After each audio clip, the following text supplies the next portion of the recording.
శ్రీ గురుభ్యో నమః. పురాణ పురుషుడు శ్రీకృష్ణ జనన ఘట్టము, అందుకు సంబంధించిన విశేషములు, ధర్మ మర్మములు, తత్వమును, సందేశమును మనకు ఎంతో హృదయంగా అందచేయునటువంటి పరమపావనమైన గ్రంథము ఈ పురాణ పురుషుడు అనేటువంటి గ్రంథము. అటువంటి ఈ గ్రంథమును మనము అధ్యయనము చేస్తూ ఉన్నాము. అందులో భాగంగా ఈరోజు 11వ అధ్యాయంలోనికి మనము ప్రవేశిస్తూ ఉన్నాము. ఇక్కడ గాంధార దేశము, ఈ గాంధార రాజు సుబలుడండి. ఈ సుబలుని కుమారుడు శకుని ఈ గాంధార రాజు దగ్గరికి దాసపురుషుడు, అంటే విదేశీయుడైనటువంటి దాసపురుషుడు వచ్చి సంభాషణ చేస్తూ ఉన్నాడు. అక్కడ ప్రారంభమవుతుందండి ఈ అధ్యాయము. తర్వాత ఈ తండ్రి కొడుకులకి, అంటే సుబలుడికి శకునికి మధ్య ఉన్నటువంటి సంభాషణ అది కూడా ఇచ్చారు. ఈ సంభాషణ ద్వారా ఆనాటి దేశ పరిస్థితులు ఎట్లా ఉన్నాయి, కృష్ణస్వామి ఆవిర్భావానికి ముందు పరిస్థితులు ఎలా ఉన్నాయి, భారతదేశములో ఉన్నటువంటి ఆ పరిస్థితులు ఎలా ఉన్నాయి అనేటువంటివి మనకు చక్కగా తెలియవస్తాయి. అధ్యాయంలోనికి మనము ప్రవేశిస్తూ ఉన్నాం.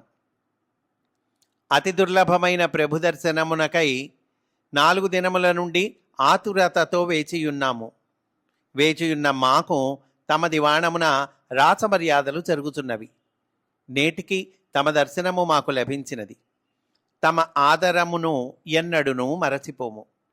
మీ బ్రహ్మావర్త భూములు కడుపున బంగారము పండించుకొన్నవి. మీ భూములందు పుట్టిన చిగురు కొమ్మైన చేవ, తమ పర్వతారణ్యములలో చెరించు పక్షులు కూడా బహువర్ణ కిర్మీరితములై సజీవ చిత్రములై సప్తస్వర తంత్రా నినాద కలకూజితములై మా విదేశీయులకు వింత కొలుపుచుండును. నమస్కరించి వినయముతో చువ్వవలే వంగి ఒక దాసనాయకుడు సింహాసనాసీనుడైన గాంధారరాజు సుబలుని పాదపీఠమునకు ఎదురుగా నిలబడి విన్నవించుకొనెను. అప్పటి గాంధారరాజు సుబలుడండి. అంటే గాంధార దేశము, గాంధార ప్రదేశము అంటే ఇది కూడా భారతదేశంలో భాగమేనండి. ఆ రోజుల్లో అఖండ భారతం అనేవాళ్ళు భారతదేశంలో ఇది కూడా ఒక భాగం అన్నమాట. ఇప్పుడు కాదులేండి. అప్పుడు సుబలుడు అంటున్నాడు, అంటే గాంధార రాజు సుబలుడు అంటున్నాడు. అంటే ఈ సుబలుడంటే ఈ ధృతరాష్ట్రునికి మామగారండి. ఈ సుబలుని కుమార్తె గాంధారి, సుబలుని కుమారుడు శకుని. అటువంటి సుబలుడు అంటున్నాడు, మీ దేశములో నెమళ్ళు, కోకిలలు, చిలుకలు లేవా అనగా దాసపురుషుడు అంటున్నాడు, లేవు. సర్వతోముఖ విచిత్రమైన మీ భూమి యందలి భక్తి గౌరవములతో మేము వచ్చి సేవించి పోవుచుందుము అనగా సుబలుడు అంటున్నాడు, మీరు సంస్కృతమును బాగుగా నేర్చినట్లున్నదే అనగా దాసపురుషుడు అంటున్నాడు, చిత్తము. మా చేపల వాణిజ్యము వారందరూ సంస్కృతమును నేర్చిన వారే. ఈ దేశములోనికి దిగివచ్చుటకు మొదట మా యువకులు తప్పక సంస్కృతమును అభ్యసింతురు. దాని కొరకు మేమొక విద్యాలయమును స్థాపించుకొంటిమి. అది ఈ వాయవ్య దిశలోని పర్వతారణ్యముల కనుమలలో ఉన్నది. మీ గాంధార దేశపు సీమలకు అవ్వల ఉన్నది. అందు మీ భరతఖండమునందలి యువకులు యవన బర్బర భాషలను అభ్యసించుట కూడా కలదు. అంటే మన భారతీయులు పోయి ఆ యవన బర్బర భాషలను అభ్యసిస్తూ ఉన్నారండి. తమ సెలవైనచో దానిని తమ నామాంకితముగా వర్ధిల్లజేసేదము. తమ పోషణలో ఒక మహావిద్యాలయముగా పెంపొందింపగలము. లలిత కళల అభివృద్ధికి, విజ్ఞానమునకు, మీ జాతి సంస్కారమును మెరుగుపెట్టుటకు యవన దేశపు పండితుల కృషి ఎంతేని ఉపకరింపగలదు. మేము ఈ విధముగా మీ పుణ్యభూమికి సేవ చేసి కొందుము అంటున్నాడండి ఈ విదేశీయుడైనటువంటి దాసపురుషుడు. అప్పుడు సుబలుడు అంటున్నాడు, బ్రహ్మావర్తమందలి గ్రామములలో, నగరములలో గురుకులములను, విద్యాలయములను కొల్లలుగా ఉన్నవి. మా గాంధార సీమలే ఈ విషయమున కొరత వడియున్నవి. విద్యాభివృద్ధిలో గాంధార ప్రజలు నేటికిని వెనుకపడి ఉన్నారు. హస్తిన, ఇంద్రప్రస్థము, తక్షశిల, గండకి, మధుర, మాయ, అవంతిక, కాశీనగరము భరతభూమి యందు పేరెన్నికగన్న విద్యాకేంద్రములు. అతటి వారందరిచే గాంధార ప్రజలు తక్కువ జాతిగా నెన్నబడుచున్నారు. ఈ అప్రతిష్టను మీరు తొలగింపగలరను ధైర్యమున్నచో మా రాజ్యమున వనసీమలందు ఒక మహావిద్యాకేంద్రము స్థాపించుటకు మేము సమ్మతించెదము. అంతేకాక సహాయము చేసి సుపుష్టము చేసేదము. అంటే మా గాంధార దేశంలో వచ్చి మీరు విద్యాలయాన్ని స్థాపించండి అని అడుగుతున్నాడండి. ఏం కర్మ పట్టిందండి? అప్పుడు దాసపురుషుడు అంటున్నాడు, అంతకన్నా మీ దేశమునకు క్షేమము గూర్చునట్టి మహాకార్యము ఇంకొకటి లేదు. ఈ భరతభూమి యందున్న ప్రకృతి సంపదకు తగినట్లుగా పశ్చిమ ఖండవాసుల విజ్ఞాన సంపద కూడా సమకూడినచో దేశము అదృష్టము చేసుకొనును. యవన, బర్బర, రోమక దేశములందలి విజ్ఞాన శాస్త్రములను ఈ దేశపు యువకులకు నేర్పుటకై మేము అహోరాత్రములు కృషి సల్పెదము. ఆ యవన, బర్బర ఆ మొదలైన దేశాల విజ్ఞాన శాస్త్రాలని మనకి నేర్పుతాటండి. మన దేశం వాళ్ళకి నేర్పుతాట, యువకులకి నేర్పుతాట. చూడండి, అంటే వాళ్ళ సంస్కృతిని మనలోకి జొప్పించటం అండి. మనకు లేకపోతే కదండి. ప్రజ్ఞా దురంధరులై విజ్ఞానమునకు మణిభూషణముల వంటి జగద్గురువులైన యవన గురువులు, రోమక గురువులు వచ్చి ఇచట వాస్తవ్యతలు ఏర్పరచుకొని మీ గాంధార భూమికి ఆచార్యులై వెలుగును వ్యాపింపచేయగలరు. యువకులను ఉపాధ్యాయులుగా మలచి శిక్షణమిచ్చుటలో వారి అంతటి సమర్థులు వారే. గాంధార రాజునకు సమీపముగా కుడి చేతి వైపున మరి ఒక సింహాసనమున కూర్చుండి వినుచున్న రాజకుమారుడు స్ఫురద్రూపి అయి దాసజనుల దృష్టిని మాటిమాటికి ఆకర్షించుచుండెను. బలిష్టమై ఉన్నతమైన శరీరము గల రాజకుమారుడు వారి సంభాషణములను వినుచు చిరునవ్వుతో తల ఊపుచుండెను. దబ్బపండు వంటి దేహఛాయ కలిగి ఎద్దు దేహము వలె కర్కశమైన చర్మముతో పొట్టిగా లావుగా ముదురు బెండకాయ వలెనున్న ముక్కుతో సంకుచితమైన స్థూల భ్రూమధ్యమున తిలకము వలె భ్రమగొలుపుచున్న పులిపిరికాయతో కొట్టవచ్చినట్లు కనిపించుచున్న ఆ యువకుడే శకుని. ఆకాశములోనికి సూదుల వలె కేంద్రీకరింపబడిన చూపులు వెలార్చుచున్న కన్నుల వంక చూచుచున్న వారికి అతని మనస్సు మరి ఒక సీమలలో విహరించుచుండునని తెలియను. మనస్సు ఇంకెక్కడో విహరిస్తోందటండి. ఆ శకుని అంటున్నాడు, ప్రభువుల అనుజ్ఞపై నా అభిప్రాయములను వివరించెదను. యవన విద్య, రోమక విద్య ఈ భరతభూమి యందు అభ్యసింపబడినచో ఉభయతారకముగా ఉండును. వారికిని వీరికిని అనేక ప్రయోజనములు సిద్ధించును. ఇంతకుముందు ఈ దాస యవన కుటుంబముల వారు మన హస్తినాపురాధీశ్వరుల ప్రాపకమును అంది ఉన్నవారు. ఋషులలో కూడా దాసరక్తము కలసి ప్రవహించుట ఆరంభించినది. వ్యాసుడును వాని సంతతి అయిన ధృతరాష్ట్రుడును దాసరక్తమును పంచుకొని పుట్టినవారే. అంటే సత్యవతి నుంచి వచ్చిన వాళ్ళు కదండి వీళ్ళందరూ. సత్యవతి దాసరాజు కుమార్తె కదండి. అది చెప్తూ ఉన్నాడు. అప్పుడు దాసపురుషుడు అంటున్నాడు, చిత్తము యువరాజుల వారు 1,00,000 సువర్ణములకు విలువైన మాట సెలవిచ్చితిరి. లక్షల విలువ చేసే మాట మాట్లాడావయ్యా అంటున్నాడు ఈ దాసపురుషుడు శకునితో. అయినను నేడు మా దాసజాతి వారికి కష్టకాలము సమీపించినది. నేడు మేము హస్తినాపురాధీశ్వరులచే పరదేశవాసులుగా నెంచబడుచున్నాము. సూరసేన మధురాధిపతి కంసరాజేంద్రుడు మాత్రము మమ్ము అభిమానించుచున్నాడు. ఏ మాట కామాట చెప్పవలెను. యమునలో మేము చేపలు పట్టినందులకు ఒక్కొక్క జాలరికి దినమునకు 10 సువర్ణముల చొప్పున కంసరాజు బహూకరించుచున్నాడు. విదేశ వాణిజ్యము తమ దేశమున అభివృద్ధి పరచుకొను మార్గము ఆయనకు తెలియను అంటున్నాడండి. అనగా శకుని అంటున్నాడు, దానికి మారుగా మీరు కంసునకు విలువగల యవన మద్యమును వేశ్యలను కానుక పెట్టుచుంటిరి కదా. అంతటితో ఆగలేదు.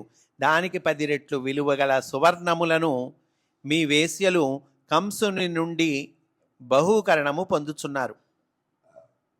ఇంకను చెప్పవలెనన్నచో, భారతీయులైన జాలరులు నగర వీధులలో మత్స్యములను అమ్మినచో కంసుడు ద్వేషముతో సుంకము విధించుచున్నాడు. మీకు సుంకము లేదు. ఏం చేస్తున్నాడండి కంసుడు? భారతీయ జాలరులు ఎవరైనా మత్స్యములను అమ్మితే సుంకం విధిస్తున్నట్ట, వీళ్ళకి సుంకం వేయట్లేదుటండి.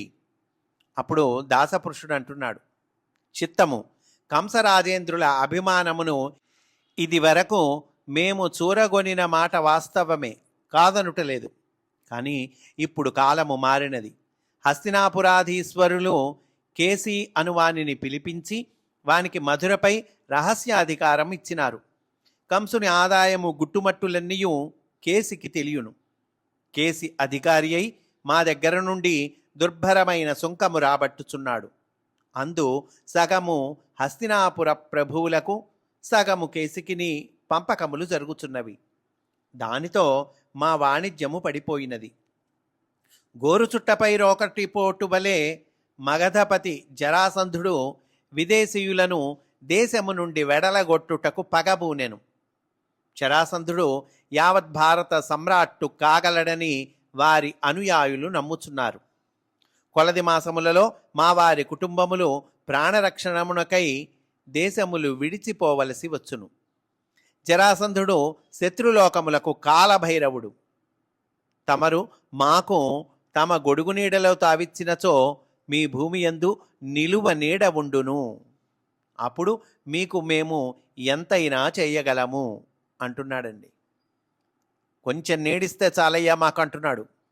అనగా సుబలుడు అంటున్నాడు, మీకు మా దేశమున ఆశ్రయము వాగ్దానము చేయుచున్నాము. అంతేకాదు హస్తినాపురాధీశ్వరుల ఆమోద ముద్ర కూడా మీకిప్పింపగలము. మా అల్లుడు ధృతరాష్ట్రుడు మా మాట మన్నించును. రాబోవు శ్రావణ మాసమందు మీరు మరలా మాకు కానుపించుకొనినచో సానుకూలము చేయదలచెదము. ఇక మీరు పోయి రావచ్చును. చిత్తము చిత్తము అని వంగి వంగి నమస్కారములు చేయుచు దాసపురుషులు వెనుకకు నడచి సెలవు గైకొని వెడలిపోయిరి. ఆ దాసపురుషుడు వెళ్ళిపోయాడండి. అప్పుడు ఈ శకుని తండ్రి గారితో అంటున్నాడు, తండ్రి, వీరు యవన వేశ్యలను హస్తినాపురమున రాజాస్థానమునందు ప్రవేశపెట్టకుండా కట్టుదిట్టము చేయవలెను. వీరు అవినీతులు. రాజకీయములలో ప్రవేశము కలిగించుకొనగలిగిరేని సూదులవలే దూరి దబ్బనములవలే తేలగలరు. మన గాంధారి అమాయకురాలు, లోకమును చూడదు. ఆమె సుఖశాంతులకు యవన వేశ్యలు భంగము కలిగింపకుండా చూచుట మన విధి. మనము ఈ విదేశీయులను ఒకత్రాటిపై నడిపించి పట్టి ఉంచవలెను. ఆవశ్యకమైనప్పుడు మన రాజ్యమును విస్తీర్ణము చేసుకొనుటకు మాత్రమే వీరిని ఉపయోగించవలెను. మనకు మరి ఒక కర్తవ్యము కూడా ఉన్నది. ఈ పర్వతారణ్య సీమలయందలి కొండజాతులను అభిమానించి సమీకరించుకొని మన బలముగా భద్రపరచుకొనవలెను. వారికి ఈ యవన వీరులచే యుద్ధ శిక్షణము ఇప్పింపవలెను. దానితో మన దేశమందలి సాటి రాజులలో మనలను ఎదుర్కొనగలవాడు ఉండడు. యవనులు విచిత్రములైన నూతన యుద్ధ శిక్షణ విధానములందు సమర్థులు. మన పర్వతసీమలయందలి కోయలను చెంచులను సమీకరించి యవనులచే యుద్ధ శిక్షణము ఇప్పించి ఆరితేరిన వారుగా చేయవలెను. యవనుల యుద్ధ మార్గములు మన వారికి నూతనములు. దీనివలన గాంధార రాజ్యము ఈ భరత భూమి యందలి మిగిలిన రాజ్యముల వారికి భయకారణమగును.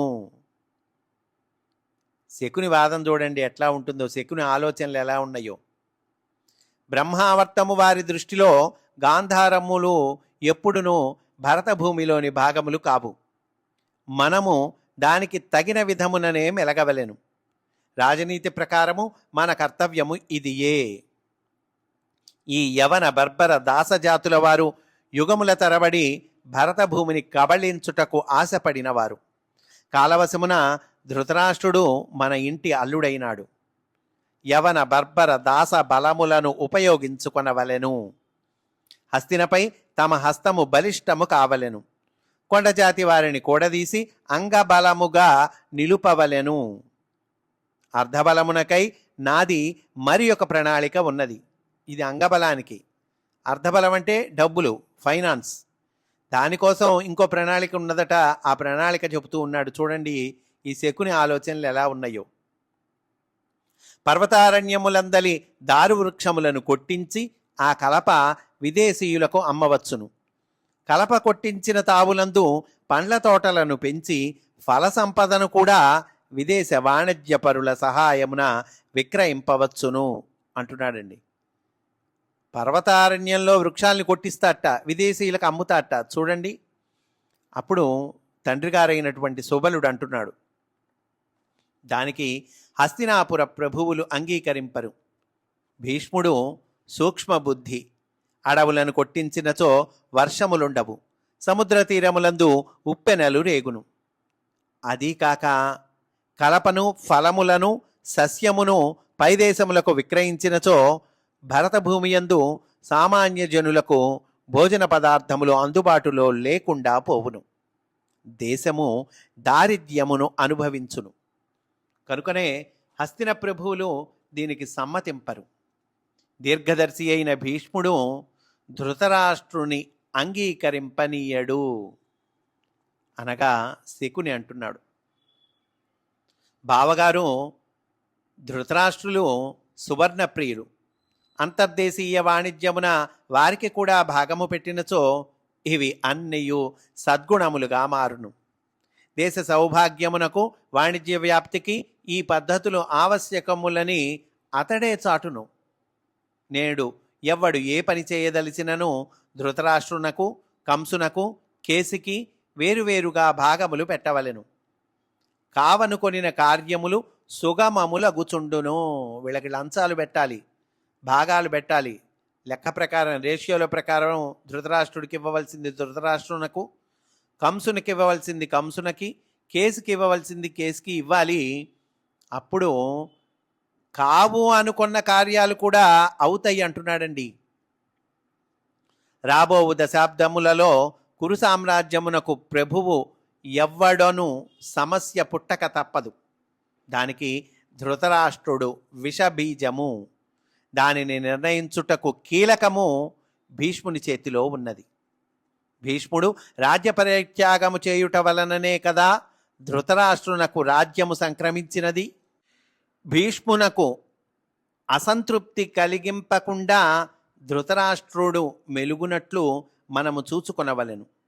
ఏనాడైనా భీష్ముడు అసంతృప్తుడై ఎదురు తిరిగినచో మనకు ఈ యవన బలము, దాసబలము, పార్వతేయుల సేనాబలము అక్కరకు వచ్చును. అప్పుడు ధృతరాష్ట్రుని కూడా మనము అదుపున ఉంచుకొని రాజ్యాంగము నడుపవలెను. చూడండి, వాళ్ళ ఇంటి అల్లుడు, ఆయన్ని కూడా అదుపులో ఉంచుకొని రాజ్యాంగము నడపవచ్చు అంటున్నాడండి. దానికి ప్లాను చెబుతున్నాడు. అటుపైన సామంతులను, ప్రభువులను ధృతరాష్ట్రుని కొడుకు రాజగుటకు ఎట్లును సమ్మతింపరు. మనము ఈ బలములతో సిద్ధముగా ఉన్నచో పరిస్థితులను చక్కపరచి హస్తినాపుర సామ్రాజ్యమును కూడా క్రమముగా గాంధారమునకు సామంత రాజ్యముగా పరిణమింప చేయవచ్చును. చూడండి ఇతని ప్లాను. హస్తినాపుర సామ్రాజ్యాన్ని కూడా ఈ గాంధారమునకు సామంత రాజ్యంగా చేయాలటండి. కాలక్రమమున గాంధార ప్రభువులే యావత్ భారత భూమికిని శాశ్వతముగా ప్రభువులు అగుదురు అనగా సుబలుడు అంటున్నాడు. సురసేన మధురకు ఈ నడుమ ప్రాధాన్యము పెరుగుచున్నది.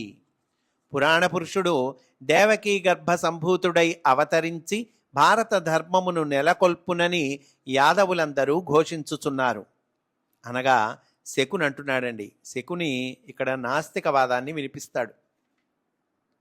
ఆత్మవిశ్వాసము లేనివారు కనుపింపని దైవముపై ఆశలు పెంచుకొందురు. బుద్ధిబలమును, కార్యదీక్షను మించిన దైవమున్నాడని నేను నమ్మను. ఆ పుట్టబోవు వానిని యాదవులు అవతార పురుషుని చేసినచో అతడు వారి పూజలందుకొని సుఖించును. అంతకన్నా ముంచుకొని పోయినదేమీయును లేదు. సమస్యలను, మనోవ్యధలను, దుఃఖములను మరచిపోవుటకు దుర్బలులకు దైవము ఒక మద్యము వంటివాడు. ఏమంటున్నాడండి? దైవము ఒక మద్యం వంటివాట. ఎందుకోసము ఆ మద్యము? ఇదిగో మనకుంటాయి కదా సమస్యలు, మనోవ్యధలు, దుఃఖములు, వీటిల్ని మర్చిపోవటానికి దైవము ఒక మద్యము వంటి వాటండి. నరజాతి సామర్థ్యమునకు అది ఒక మత్తు మందు. కామము కారణముగా పంచభూతముల సమ్మిశ్రమమున దేహము పుట్టును. వంట పాత్రలోని అన్నము వలె దేహమునందు మనస్సు పుట్టును. అన్నమునందలి మెతుకుల వలె అభిప్రాయములు పుట్టును. ఈ అభిప్రాయములను కలిపి ముద్ద చేయుట చేతనైనచో జీవితము సిద్ధ అన్న భోజనమగును. చేతకానిచో సిద్ధ అన్నమును కూలద్రోసి కొనుట జరుగును. సుఖపడుట, దుఃఖపడుట మన చేతిలో ఉండును. సుఖపడుటకు సామర్థ్యము కావలెను. సుఖమును మించిన సత్యము లేదు. చేసిన పనులు సాధించిన ప్రయోజనమును బట్టి మంచివి, చెడ్డవి అని నిర్ణయింపబడుచుండును. ఒకడు కొన్ని పనులు చేసి ఒక మహాకార్య సాధనలో నెగ్గినచో అతడు ఆ మంచి పనులను ఆచరించను కనుక నెగ్గినందురు. అంటే పని చేశాడు కాబట్టి నెగ్గాడు అని అనాలి. ఓడిపోయినచో వాడు ఆచరించిన ఆ పనులనే పొరపాటులుగా లెక్క కట్టుదురు. మంచి చెడ్డలలోని సత్యము ఇంతవరకే. వినియోగమును మించిన మంచి చెడ్డలు, పుణ్య పాపములు లేవు. తనకు కర్తవ్యమని తెలిసిన దానిని ఆచరించు సామర్థ్యము లేనివాడు జీవనోపాధికై వేదములు, మంత్రములు, అగ్నిహోత్రములు, జటావల్కలములు సృష్టించి వానితో తన దౌర్బల్యమును కప్పుకొనును. భరతభూమి వారికి ఇది వెన్నతో పెట్టిన విద్య అనగా సుబలుడు అంటున్నాడు, నాయన, జరాసంధాదులు అధర్వణ ప్రక్రియలతో మహాశక్తులు సాధించి బలవంతులైరి. మరి దైవము లేడనుట ఎట్లు? ఏమయ్యా, వాళ్ళకి మహాశక్తులు వచ్చినాయిగా, మరి దైవము లేడంటే ఎట్లా అంటున్నాడు. అనగా శకుని అంటున్నాడు, బోడితలలకు మోకాళ్లకు ముడిపెట్టిన సంబంధము వంటితే ప్రకృతి శక్తులకును దైవమునకును గల సంబంధము. రాపిడి చేసినచో నిప్పు పుట్టును, కట్టెకు అంటించినచో రగుల్కొని మండును. అట్లే మంత్రతంత్రాదులతో సిద్ధులు పుట్టును. ఇది ప్రకృతి సహజము. దీనివలన దైవము ఉన్నాడని భావించుట ధైర్యము కోసమై తన్ను తాను మోసగించుకొనుట. అంటే సుబలుడు అంటున్నాడు, పంచభూతముల వంటపాత్రయే నరుడైనచో ప్రకృతి శక్తులకు అంతటి ప్రభావము ఉన్నదని అంగీకరింపవలెను. అది మన ఉద్దేశములకు లొంగదు కనుక దానినే దైవముగా పెద్దలు నిర్దేశించిరి. దైవం అంటే ఏదో వేరే కాదయ్యా, ప్రకృతి శక్తులు ఉన్నాయి కదా, ఆ ప్రకృతి శక్తులకు అంత ప్రభావం ఉన్నది కదా, అది మన ఉద్దేశాలకు లొంగదు కదా, అందువల్ల దానికే దైవం అనే పేరు పెట్టుకున్నాం అంటున్నాడు. అనగా శకుని అంటున్నాడు, మన అభిప్రాయములకు ప్రకృతి శక్తులు లొంగవనుట వివేకము కాదు. మనకి లొంగకపోవటం ఏం లేదయ్యా, మనకి లొంగుతాయి అంటున్నాడు. ఏవి? ప్రకృతి శక్తులు. లొంగునట్లు సాధించుకొనుటయే జరాసంధాదుల వలె సిద్ధులు పొందుట అనగా సుబలుడు అంటున్నాడు. నీవా శక్తులను సాధింపగలవా అనగా శకుని అంటున్నాడు, జరాసంధుడు సాధింపలేదా, అట్లే నేనును కావలెననుకొన్నచో సాధింపగలను. ఇంతకును సాధింపవలెనను సంకల్పము పుట్టవలెను కదా, నాకు ఆ సంకల్పం పుట్టాలిగా అంటున్నాడండి. అప్పుడు సుబలుడు అంటున్నాడు, సంకల్పము పుట్టుట పుట్టకుండుట దేని వలన కలుగుచున్నది? దైవం వల్లే కదండి సంకల్పం పుట్టడం కానీ పుట్టకపోవటం కానీ. అదే అడుగుతున్నాడు సుబలుడు. అప్పుడు శకుని అంటున్నాడు, తాత్కాలికమైన దేశకాలాదుల సన్నివేశముల వలన పుట్టుచున్నది అనగా సుబలుడు అంటున్నాడు, అనగా దేశము, కాలము, సన్నివేశములను సంధానపరచి సంకల్పములను ప్రచోదనము చేయును. అది నీకు లొంగదు కనుక దైవమనిరి. అంటే దేశము, కాలము, సన్నివేశములు వీటిల్ని సంధానపరచి సంకల్పమును ప్రచోదనం చేస్తుంది. అది మనకు లొంగేది కాదు కనుక దాన్ని దైవం అన్నారు.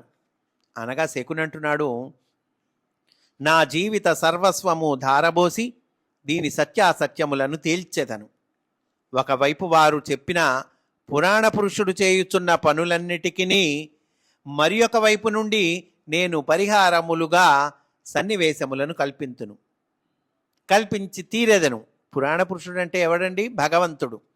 భగవంతుడు చేయుచున్న పనులన్నింటికీ ఈయన ఒకవైపు నుండి పరిహారములుగా సన్నివేశాలని కల్పిస్తాటండి. కల్పించి తీరెదను అంటున్నాడు. అతడు రక్షించిన వారిని నేను భక్షింతును, మా ఇద్దరి నడుమనే ఇది తేలవలెను.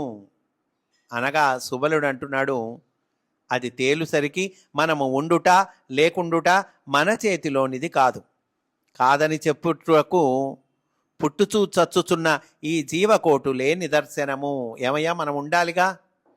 ఒకవేళ మనము ఉండాలన్నా లేకుండా ఉండాలన్నా కూడా అది మన చేతిలోది కాదు. ఎట్లా చెప్పగలము అంటే, అనేక జీవకోటుల్ని చూస్తూ ఉన్నాం కదా, వాళ్ళు పుడుతూ ఉన్నారు, చస్తూ ఉన్నారు. వాళ్ళేం శాశ్వతంగా ఉంటున్నారా?